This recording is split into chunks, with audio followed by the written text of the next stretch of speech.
Hello, everyone. Jeff Rolka here. How's it going? Good morning, good afternoon, good evening. Hello, Nerd Far Away. Hello, Craig. Hello, Dario. Hello, Gabriella. Hello, everybody. Welcome to my live event. This is your live event. I'm very fond of saying that. This is just a time to have some questions answered, ask some questions. I'll do my best to answer them. The lava lamp, it's working on it this morning. It's cold here, as you may be able to tell. And yeah, so that's really it. I'm just gonna start reading your chats, the questions in the chat. I'm not reading your chats. That would seem a bit odd. I'm going to read the questions that you post to the chat and answer your questions as best as I possibly could. He's my uncle. Oh, I see. Oh, I see. So this is, I think I understand who might be typing that. Hello. Hello. I'm not, I am specifically not naming names here to protect the anonymity of those people. But hello. Thank you for joining me this morning. I am very happy to be your uncle and happy to be here. If you have any singing questions, you can always ask here, but you can always ask when you see me too. That's perfectly fine. Right. So why did I not put, geez, Gabriella Grant, like you'd think that I would put two and two together, but no, that's where I'm at this morning. All right. Anyways, hello, Jeff. Your videos are so helpful. Thank you. As I have aged, my voice has lost its clarity and is quite croaky at times. Do you have any suggestions as to how to help with this issue, excuse me?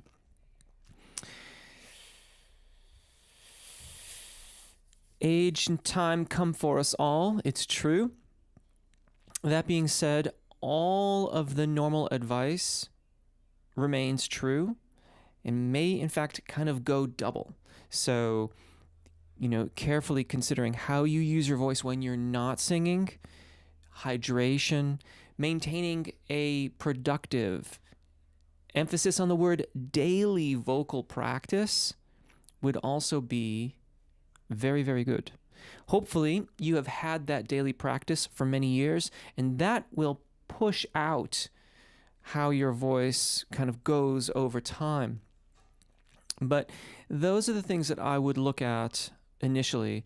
If you don't have an established daily practice, and specifically this needs to be vocalizations. I'm not talking about singing your repertoire. It needs to be vocalizations that you're doing.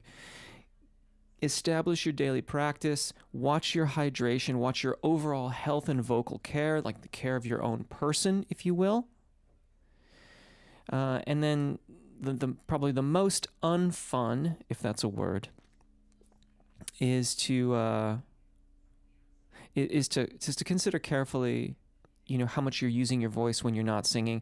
That's the most unfun one for me, because I feel very fortunate to be surrounded by people that I really enjoy talking to. And quite frankly, I really enjoy these chats. But I have to very carefully think about how much I'm using my voice and how I'm using my voice when I'm in these chats, when I'm talking to people outside of these sorts of things, or video production, or my like teaching, all that kind of stuff.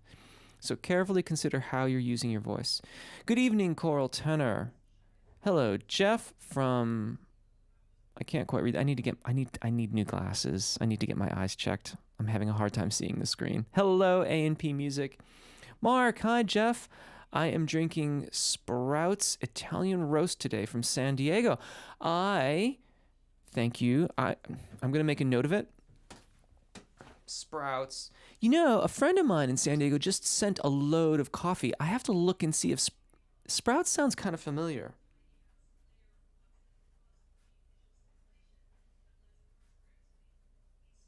And actually, I owe them a text and a call too. I failed miserably on Tuesday. Yeah, Sprout sounds really familiar. I've already had coffee for today. I don't know if I'm going to have any more. I was having, it's like the Peaks. I got it in the Peak District in England when I was there in January. Hello from Brando, I think it is. Lauren, is it okay to drink coffee before practice? Yes and no. I wouldn't like have my coffee and then immediately start to sing. It's going to be the heat that is going to disrupt your vocal folds more. And the main issue that I would be concerned about would be trying to compensate for inconsistencies that you hear in your sound forcefully, having had the coffee. So, have your coffee, maybe let it cool a little bit. It tastes better when it's a little bit cooler anyway. Not like super cold unless you're having iced coffee, in which case then you do want it cold. It's it's in the title even. But your regular coffee, let it cool a little bit, and then enjoy it. And then give yourself a little bit of time, have a little bit of water, especially rinse your teeth off and rinse everything out, and then get to your singing practice. Oscar, hi Jeff, any recommendations on how to work on my lower register as a tenor? Light and bright. Light and bright is where it is at. So if you are a tenor,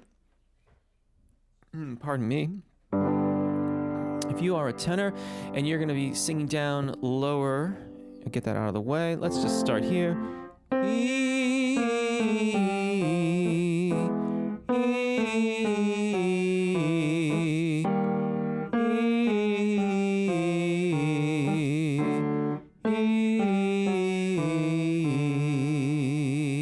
I'm going to be lighter and brighter as I continue to descend. If I try to press into that the way our baritone friends might, that's not going to work out really that great for me. As a tenor, if you want to sing in the lower register, think light and bright and develop your sound from there.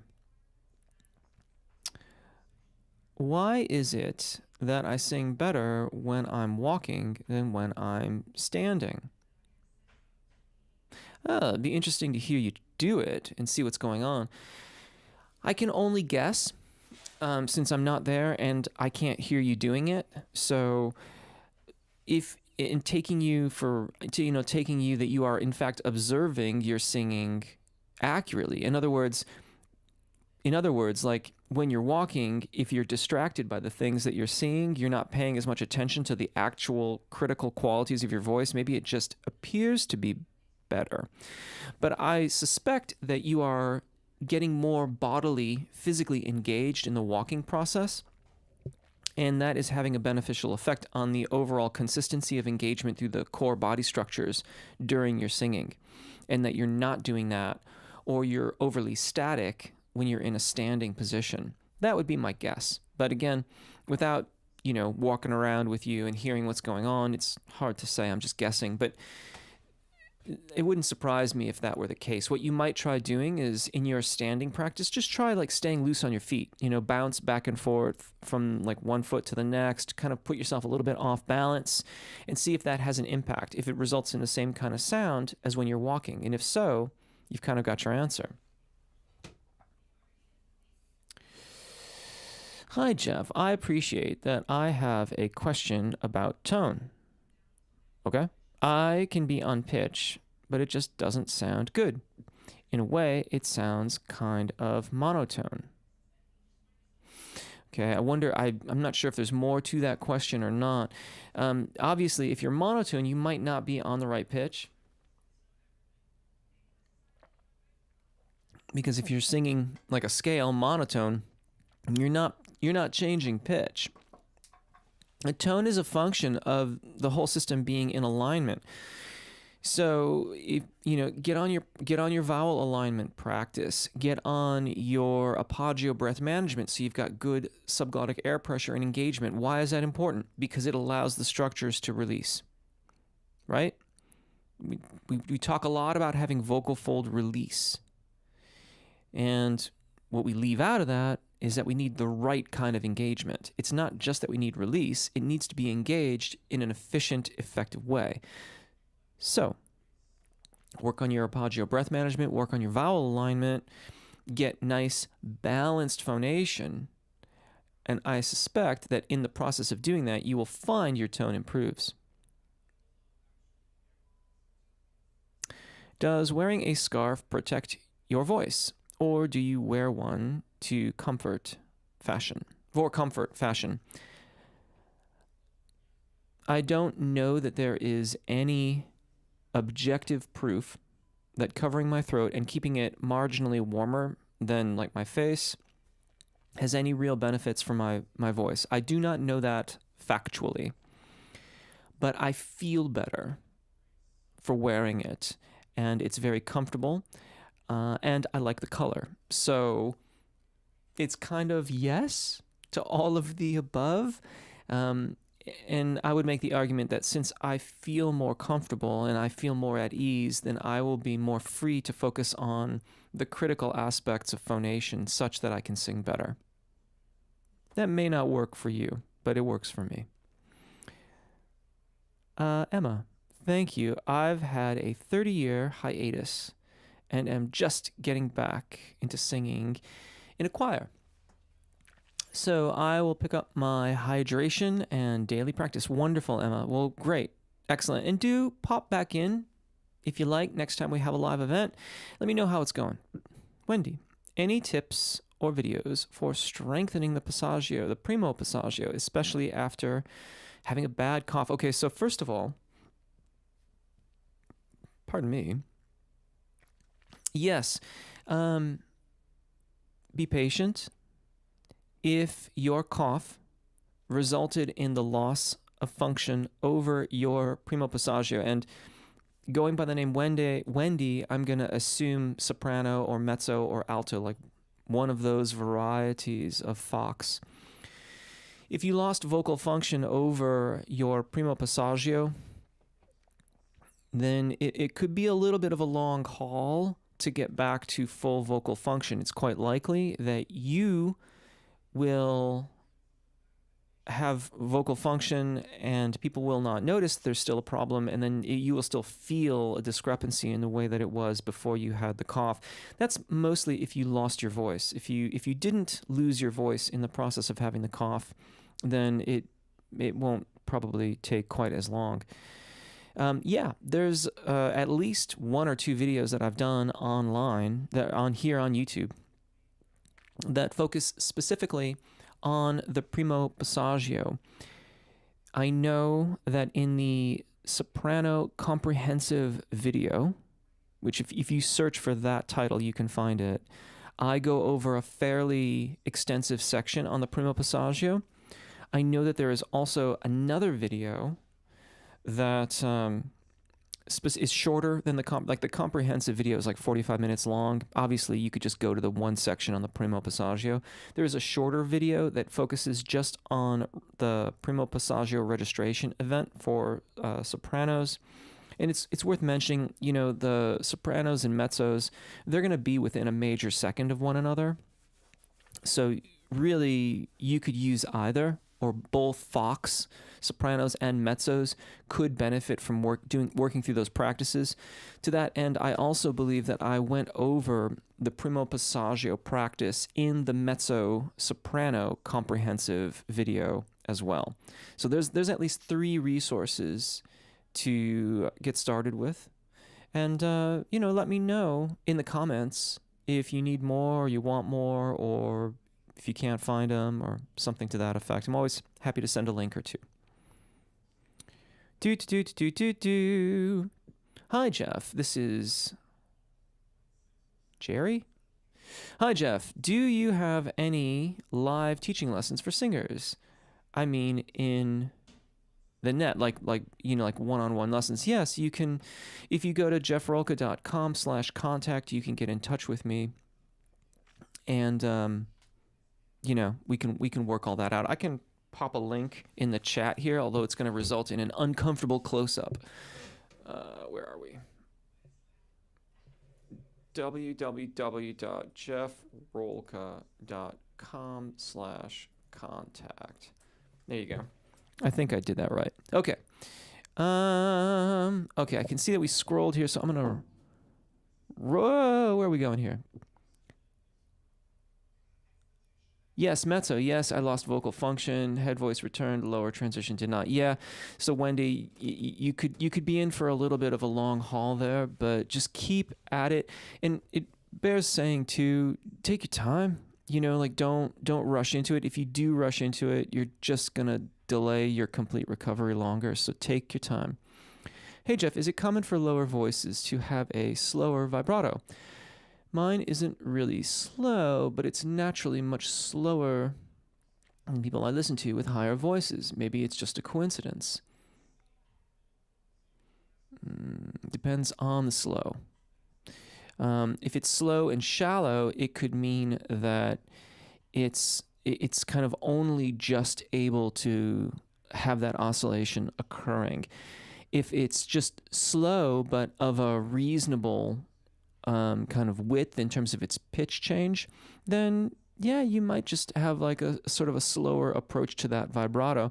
You could see if you could encourage the speed of it a little bit and see how your voice responds to it. If it gets choppy, then you know that you're not really engaging quite enough. But, I haven't really read a lot talking about slower vibratos. Usually when we talk about vibrato that isn't functioning properly, it's too fast or that it's too wide or too choppy or things like that. I don't think I've ever read anyone talk about it being too slow. It's interesting. Thank you. Love the scarf. Any suggestions on balancing tone with a pretty large range, spanning alto, mezzo, soprano? Tips on balancing deeper tone with a bright tone throughout for that broad of a topic, Lauren, it's going to be basically arpeggio breath management and vowel alignment. Some of the best exercises that I know for tone balancing, it's actually coming out. This is really weird because probably the best exercise that I know for that, I did a very comprehensive video on, and it's coming out on Saturday. And now you're asking about it, and then yesterday somebody asked about the exercise in their lessons, and then the day before that I had a conversation with someone where I said, you could direct your student to this, because I was talking to another teacher about it. That's really interesting. I rarely do I feel like stars so nicely align for me when it comes to the materials that I am creating and publishing. But yeah, on Saturday, one of the best videos that I have for that is coming out, and it actually covers, the last exercise covers a really wide range. So check it out. Hey Jeff, how do I know if I am doing the exercise correctly? Excellent question. Excellent question. If you're not working with a coach, then you're just going to have to listen really, really carefully. You have to sort of be attentive to how your body feels. If it feels wrong, it quite possibly may be wrong. You could also record yourself and then listen to yourself, not immediately following it, but maybe a day or two later. But be specific in what you're listening for. So, for example, work on vowel alignment, work on reconciling the differences between a and ah. And what I mean by that is that when you sing, a, ah, they sound the same, the intonation remains the same, the tone quality is the same, all that kind of stuff is the same, as opposed to, for example, a, oh, where you can hear a definitive change in the tone, right? So be specific and be objective and kind of go from there. Listen carefully to examples. So, when I'm showing exercises in the videos, I'm demonstrating them the way I want you to sing them. It's not like that's kind of like, and this isn't like so far off. None of these exercises are so difficult as to be, it's far, far, far from unachievable by any stretch of the imagination. So listen to the demonstration, notice objectively Not like, oh, he sounds good, or oh, he sounds like trash. Like, notice objectively what I am doing. He's pausing here. There is a breath there. There's no breath there where I think there should be. You know, those vowels sound the same. I couldn't tell the difference. Those are the things to listen for and then try to emulate them. And notice how it aligns your voice and keep going. It's tough to work without a coach, without someone objectively listening to you, but I've tried and continue to try my best to give you the information on the channel so that you can do exactly that. Felicity, salutations. Jeff and fellow singers, singing enthusiasts, my teacher and I were recently discussing formants. However, my teacher's information on the subject is limited. Any insight, perspective? Well, usually it's gonna jump. There it went. Okay, sorry. Okay, so here we go. We're back in the room. So when I see the word formant, I think about the singer's formant, and the singer's formant is a band, an area of pitch that is emphasized in vocalists to increase projection and intelligibility. Depending on the voice, it is generally said to be between 2 kilohertz and 5 kilohertz. 2 kilohertz being for the lower voices, 5 kilohertz being for the higher voices. Singers' formants are overtones. So an overtone is an aspect of a note that is not played but is still present. So I think I've done this before. I don't know how well this reads through YouTube, but I'll show you. Here's a very, very straightforward example. This is C5. And if I press this key down, and notice I didn't do it in such a way that I played the pitch. The pitch is not playing. But now this is C4. If I hit this note and then stop it, you're going to hear this one keep on ringing because I've taken the damper off. Here we go.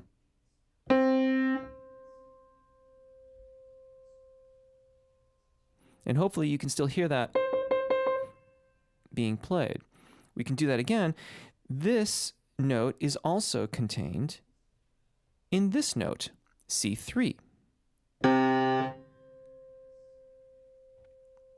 And you can still hear it ringing. Additionally, this note is also contained in the overtone series of this one. And you notice it's that note that's ringing, not the F, right? That's the pitch. That's the fundamental. And here you hear that ringing. Formants are an aspect of the overtone series. And that was like one of the original demonstrations that I saw when I was learning about them. In order to excite your formants, you have to cultivate release, good apogeo breath management, all the kinds of things that we're working at on the channel. Formants are a part, if you ask me, of a well-produced sound. You can certainly encourage them more or dampen them down a little bit, but a certain amount of them is necessary if you wish to sound full and in tune, especially in the higher register of your voice, because without those upper partials, we tend to sound flat. Not just literally kind of like dull, or figuratively dull, but literally under the pitch, even when the vocalist in question is singing in tune. So, not sure how much more you want on that. That's quite a bit to be getting on with. Work on your apogeo with your teacher, work on your vowel alignment, and carry on. Russ, do you have a set of videos that start out from beginner and progress further as you get better? How long would you stay on a set video before moving on to the next video? Hope this makes sense. Yeah, it sure does, Russ. There's nothing like that. I haven't done that on the YouTube channel. The AAA method does that to a certain degree, and like the courses on my website that are not free do that as well. I made that into premium content. YouTube contains an awful lot of information, but it isn't organized in a specific order. In terms of moving on from a video, you're going to have to be the judge of that. You could think about the videos like you might think of a weekly lesson with a teacher. So you might work on the exercises in the video for a week and then switch to another one. That, however, depends largely on what you're switching from and to. So if you're on a video that is really well below your skill level, then there's no need to spend a week on that if you already attained those skills. That being said, if you're not working with a teacher, it might be hard to know just how well it's going. After all, 1 second. Hold on a second here.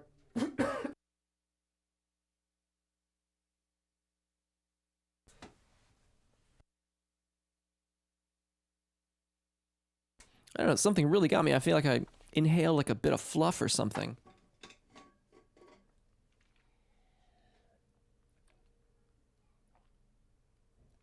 Anyway. Yeah, I hope that helps a little bit. Adrian, hello Jeff. What's up with your outfit? It's keeping me warm.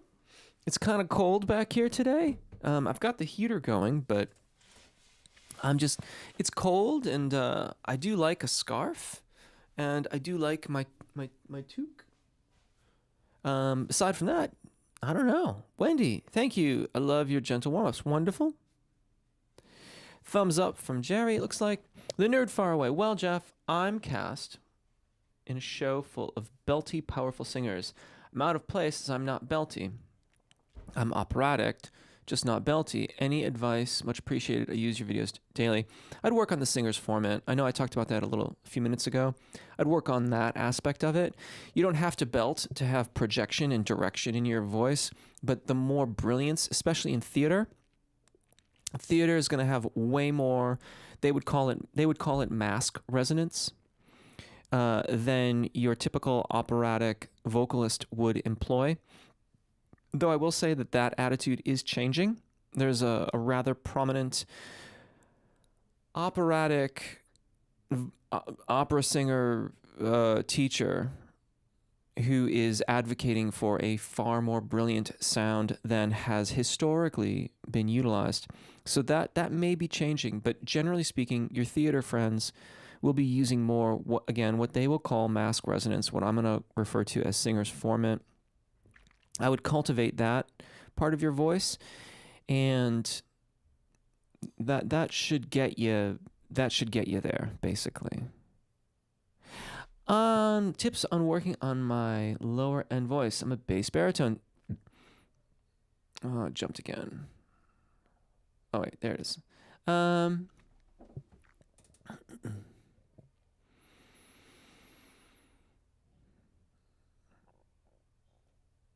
I have to say that my first question would come regarding your lower mid-range. How is the alignment and how is your engagement into the lower mid-range? If you have good alignment in the lower mid-range and you are getting that rich bass baritone kind of sound through there, then I would slowly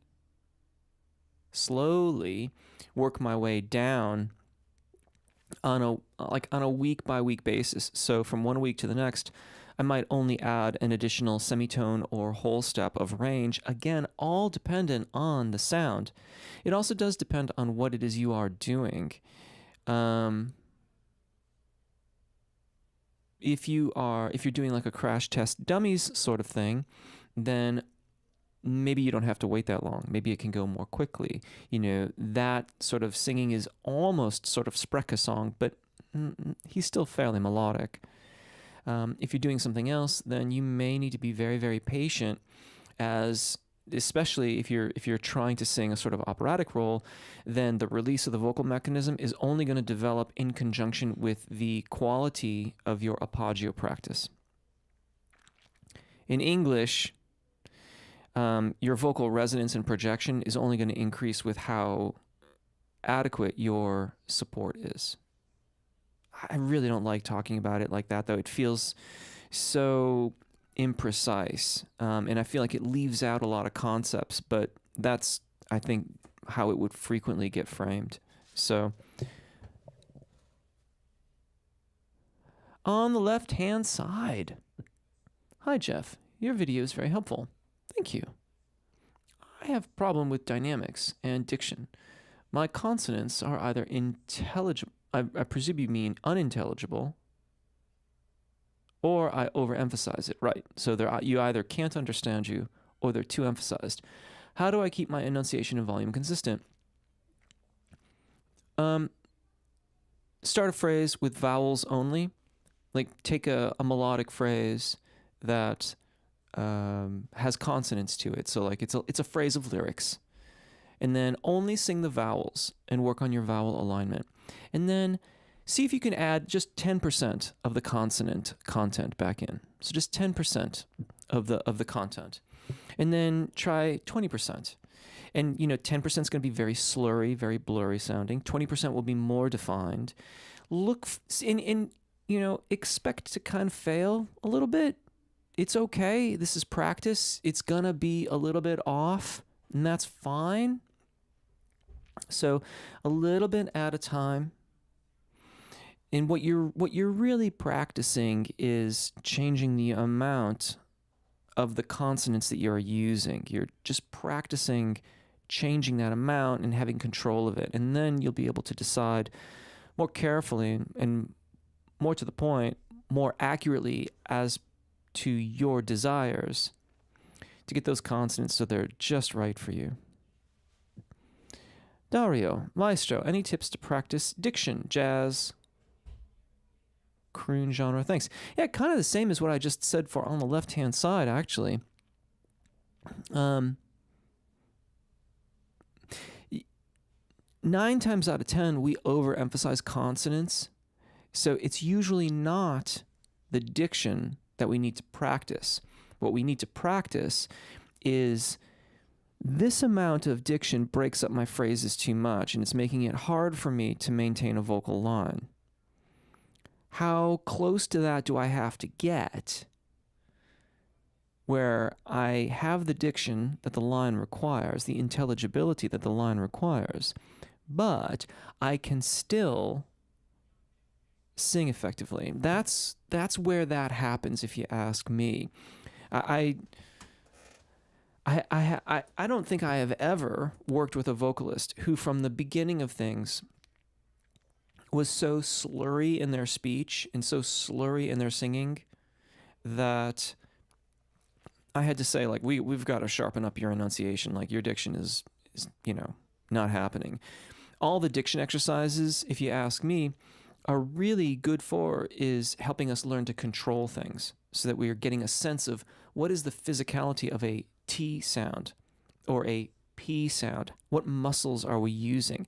And so we can do those diction exercises, but notice what we're doing in them, and then notice what that feels like in the context of a lyrical line, a song, and what does the melody of the song require of us so that we have the good combination of intelligibility and melody line. Thank you for all the detailed videos. It's been really helpful. Can you suggest some exercises to strengthen diaphragm singing? Yeah, you could start with a diaphragmatic warm-up. There's a couple of those on the channel. I really need to do another one of those. It's been too long since I've done an exercise where I insert the arpeggio exercises into the middle areas of the vocalizations. So you could certainly do that. In a sense, like that's basically everything. Like, that's always a part of our practice. If we're singing vowel alignment, we still have to be engaged. We still have to be focusing on our arpeggio practice. And, since you're saying diaphragm singing, I might suggest that you just look up arpeggio breath management and start there. That would be a good place to start, because that's really the practice, if you ask me, that is most beneficial for us. And it's generally not referred to as diaphragm singing.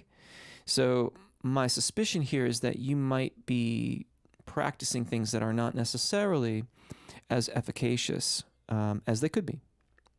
I'm guessing there, so that could be totally off basis. But Brando, I think my vocal fry is prominent in my singing. What exercise of yours should I practice to make it less prominent? Interesting. Interesting. Hey, thank you for that. Someone just made a contribution. I truly appreciate it. Vocal fry is you're getting the vocal fold to meet, and it would be interesting to know where it is. Like if it's all the way through, if it's just at the beginning of the phrase, like, so if you're singing something,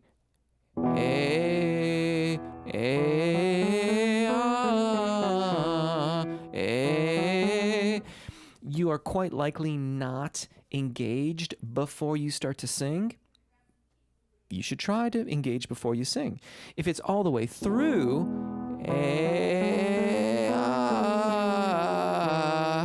then you are likely not using enough airflow and also not engaging or adducting the vocal fold quite adequately, both of which you would have to look at separately before putting them together.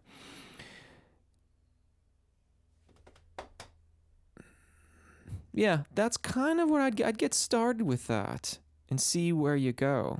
Interesting. Felicity, thanks so much for formant insight, really cool demonstration, and helpful discussion. Wonderful. I'm always happy to help. Choral tenor, for formants, I'd give attention to resonators, which favors some overtones more. That is a good point. Thank you for that, choral tenor. Always appreciate you popping in and your insight into these things as well. The nerd far away, it's going to jump on me here, and I will recover. I will review the mask resonances videos and keep working on brilliance. Thanks, Jeff. And love your cozy outfit. Thank you for that. I appreciate that, nerd far away. Adrian, what would you rate the importance of a voice support, 1 through 10? I see many teachers nowadays disregard this case, especially within the U.S. Oh, SLS, all the best.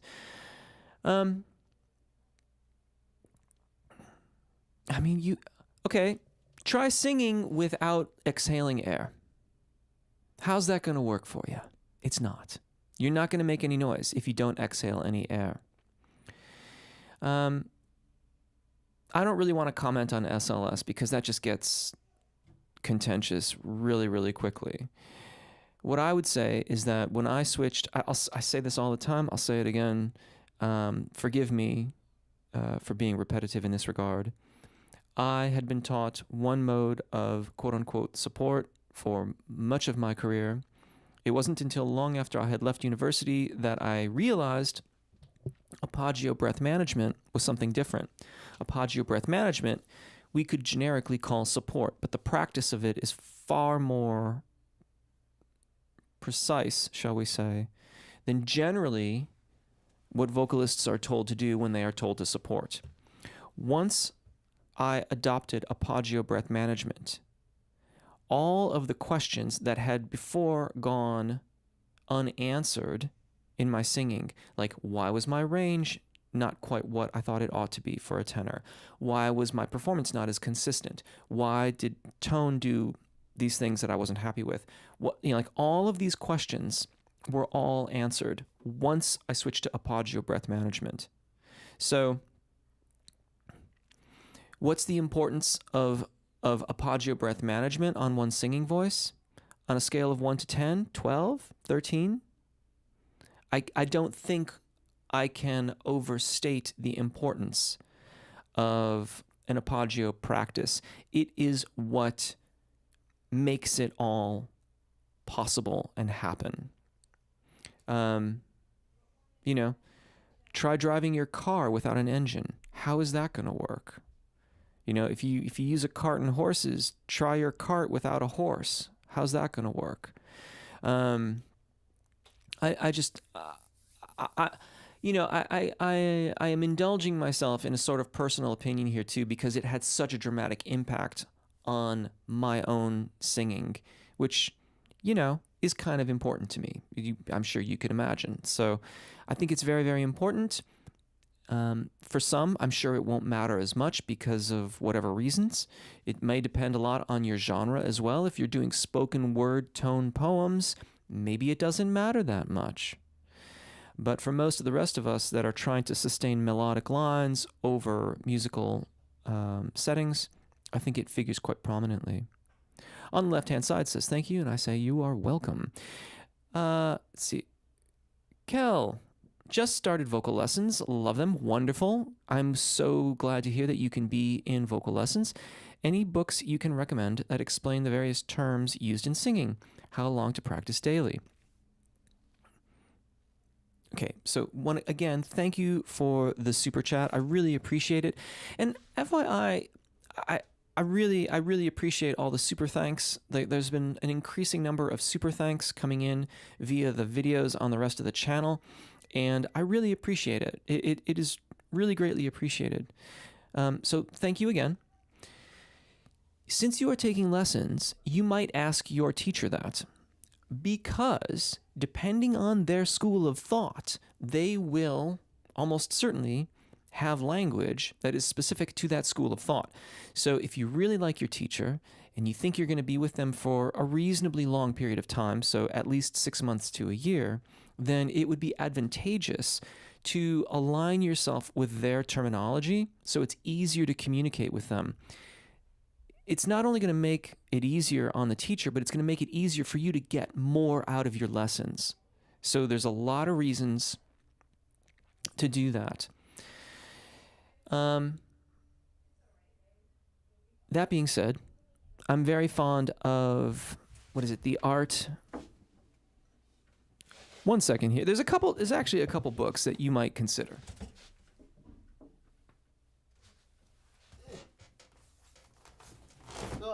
So hopefully all the books won't fall down on me. One more. Okay. So, okay. The structure of singing, system and art and vocal technique, Richard Miller. This is a sort of nice general overview. It covers a lot of the different Fox. It goes into detail on some things. It kind of is more, general in others. The nice thing about this is that a lot of his works are out of print. I think this is too, but there's loads and loads of these around, so they're usually pretty cheap, and you can get it fairly inexpensive. This was released a year or two ago, and I've talked about it a couple times, the Oxford Handbook of Singing. This is more expensive, but it's fairly comprehensive.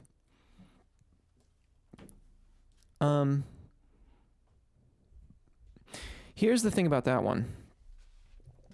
I suspect that because, it's the Oxford Handbook of Singing, that it will become somewhat of an authority. And so it would benefit you to just be familiar with how they talk about things. But there's some things that I've read in it already, and I haven't even remotely gotten through, I haven't gotten through the whole book at all. But I've read, a couple hundred pages of it. And, in the very early stages of the book, they say, we're just going to refer to everything over the secondo passaggio in the male voice as falsetto, because it makes it, and I think they say this in the book, it makes it easier. And that would seem to be the exact opposite of what a scholarly book, that like there can be a lot of reasons for that. We're using the term falsetto because for the male voice above the secondo passaggio, the adduction of the vocal fold, regardless of elongation, is mostly a matter of degrees. There isn't a significant change in the configuration of the vocal fold, and so there's no need to use different terminology, such as head voice or voce piana and testa. We should just refer to it as falsetto. Okay, all right, I can dig it. That's how you feel? That's what you've come to? Roger that. I gotcha.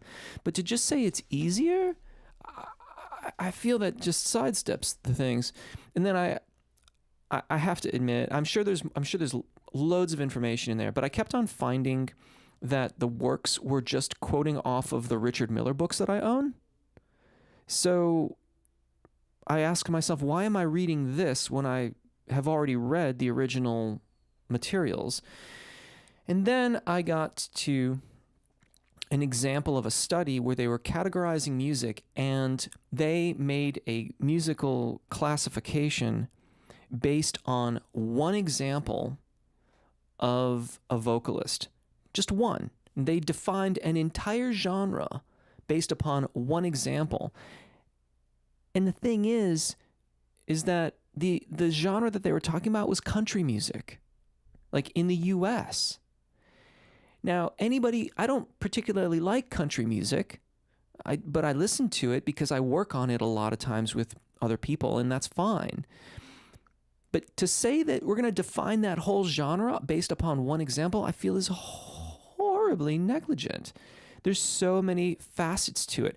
I mean, are you going to tell me then that Brooks and Dunn is the same as Merle Haggard? Really? I'm gonna, I think we should listen to two examples, and then you can tell me why. Now maybe you could say like, oh well, because of they're still using a pedal steel and there's still a backbeat and blah blah blah blah blah. They're effectively the same. Okay, make your argument, but make it off of two examples or maybe 10. But it's not as if there aren't plenty of examples out there. Sorry, I'll step off my soapbox now. But anyways, those are two examples that you might consider in addition to what your teacher is recommending. But I would first talk to your teacher.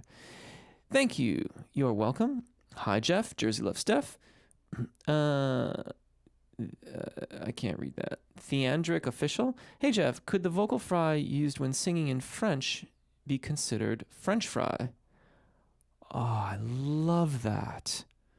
Yes.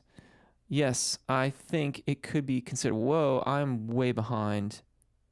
Sorry about that, folks. That's amazing. I love it. Oh, some people are just talking amongst themselves. That's cool. I love it. French fry. Yeah, except not in England. Then I suppose it would be a French dip, French chip. Sorry, that was awful. Terrible. Not punny at all. How do I soundproof the area where I'm singing? I have a window in my room. Should I put pillows near it? Yeah, so soundproofing is tricky. Basically, you want to think about sound like water. It's going to leak out any way it can. The only way is to just fill it and then, cover it so that you can't get anything to go out of there. Think about sound treatment more than soundproofing, unless you really, really have to stop the sound getting out, in which case then like foam, pillows, and some type of surface to keep them all contained so that they're packed in there.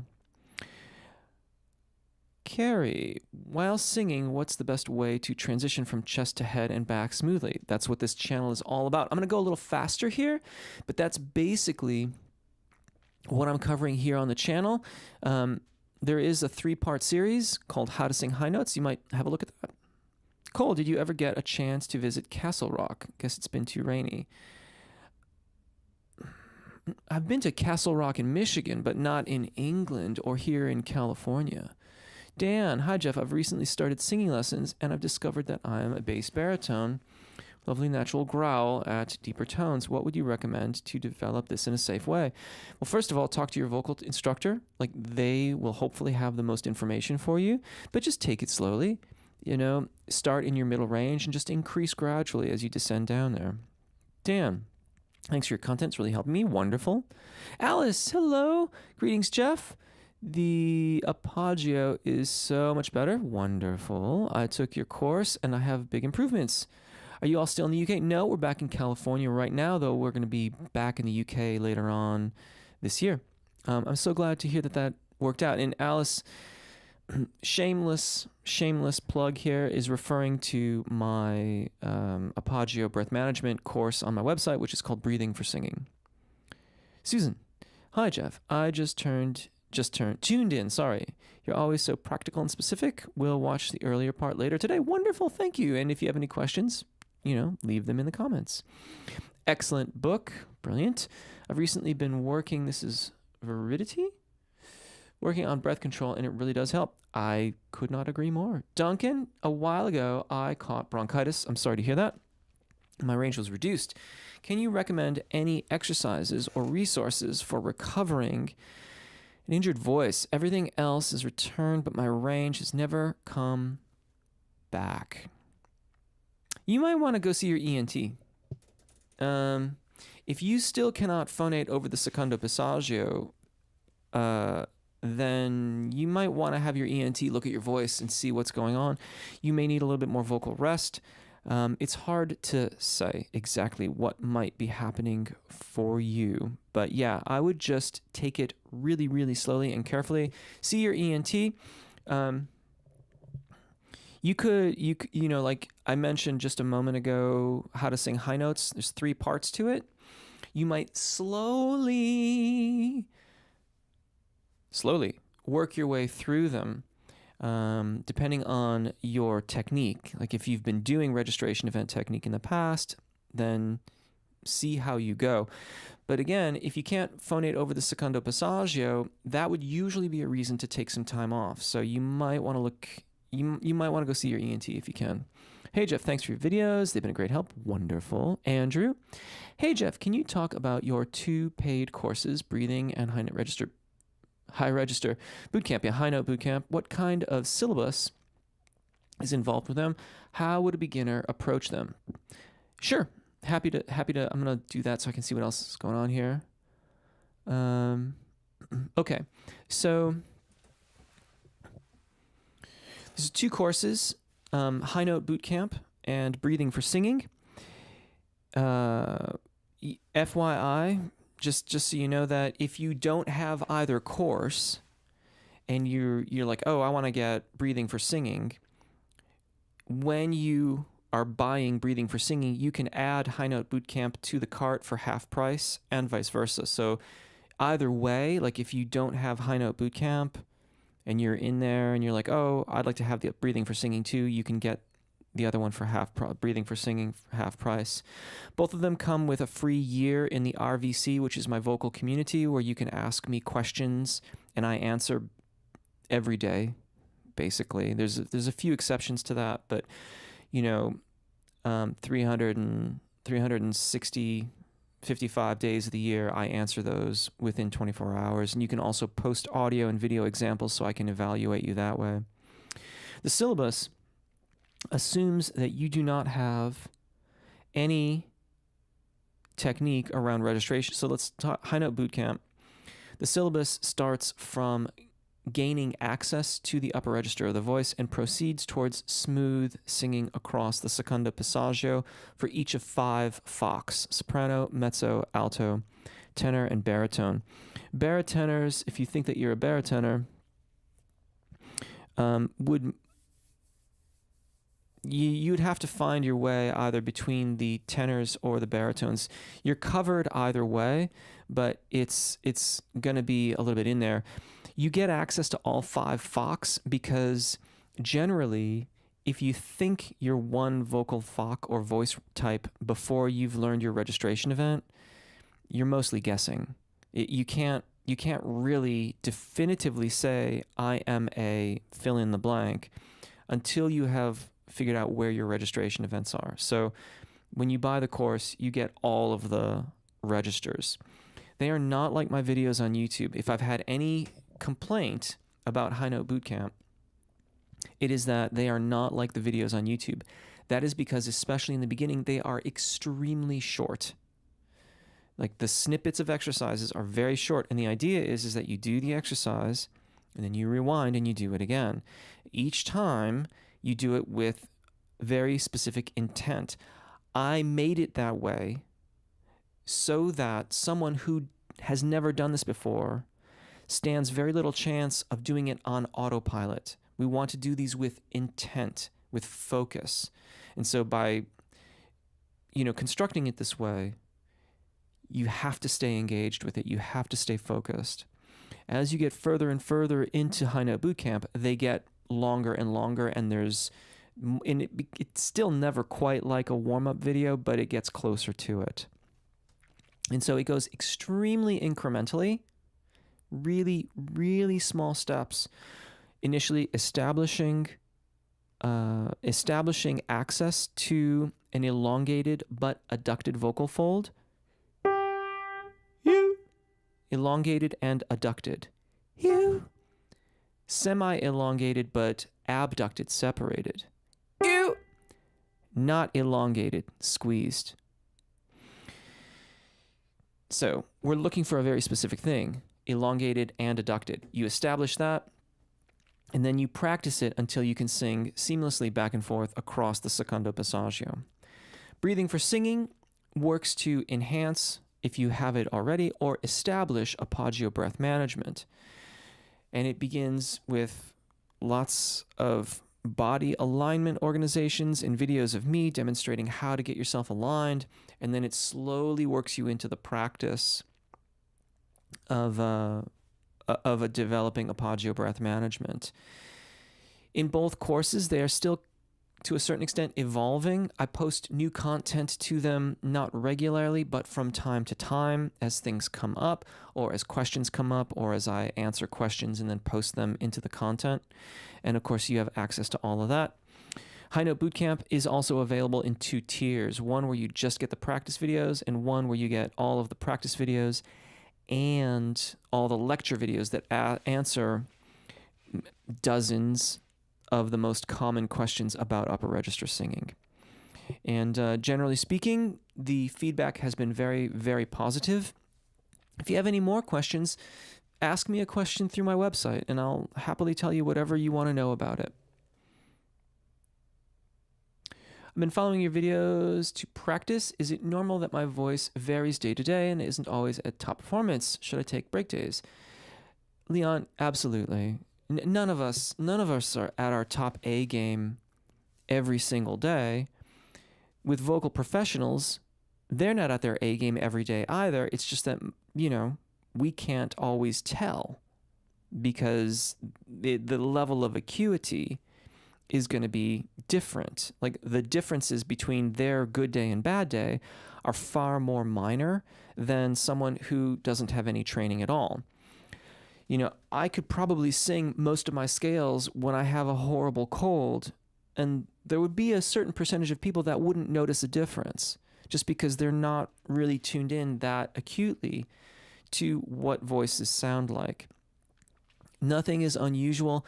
Learning music, it's not a linear process. You're going to plateau for a while, and then you'll bump up, and you'll plateau again, and then you'll bump up.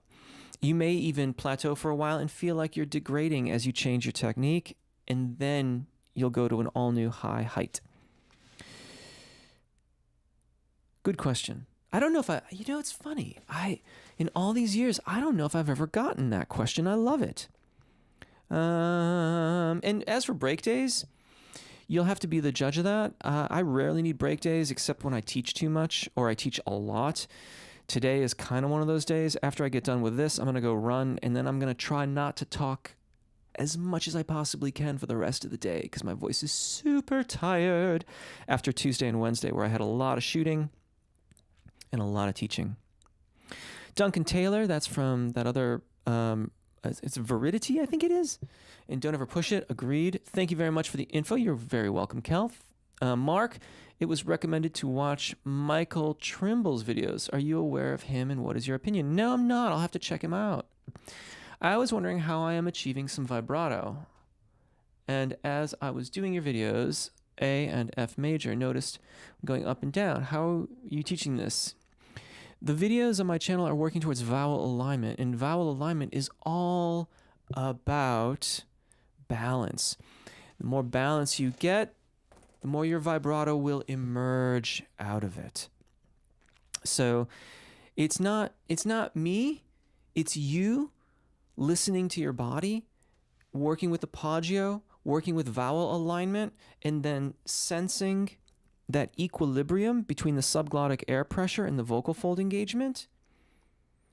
And there you're going to get that nice oscillation. So Really, really, like, kudos to you for keeping up with it and doing that. Thank you so very, very much, everybody. I'm gonna wrap it up. Hello from Denmark. Hello from California. Discover your videos during lockdown. Use your warm up to get me gig fit. They did so much after. Wonderful. I'm really glad, Teresa. I have little to no vibrato in my voice. What would you recommend? Vowel alignment and apogeo breath management, just like Jersey loves Steph. That is the key. Your vibrato will emerge when your voice aligns well. Thank you, everybody. Really, really appreciate all of your thoughts. Appreciate the super chats. Appreciate the super thanks. For those of you that are in my courses or in the RVC, thank you for being there. Thank you for your support. Thank you for my people on Patreon, getting MP3s and PDFs of all this stuff. I so enjoy these. Have a wonderful, wonderful day. Take really good care of your voices. Enjoy singing, and we will see you again. Bye.